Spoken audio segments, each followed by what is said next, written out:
Hi guys, welcome to Food Fantasy World. Today we are making traditional fish curry on clay pot.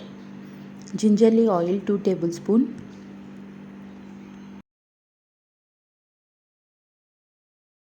mustard seeds 1 tablespoon, garlic 3,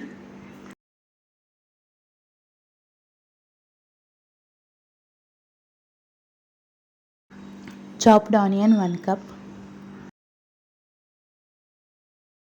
chopped tomatoes 1/4 cup, dry spices turmeric half tablespoon, coriander 2 tablespoon, red chilli 2 tablespoon, salt as per taste.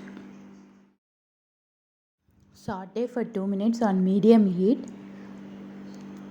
Tamarind water 1 cup. Fish half kg. I am using Sultan Ibrahim. Water 1/4 cup. Cook on medium heat for 10 minutes. Slow heat for 5 minutes. Yummy fish curry is ready to eat. Coriander on top. If you guys like my videos, please like, share and subscribe. Press bell icon whenever I upload new video. Get notified. Thanks for watching. See ya. Bye.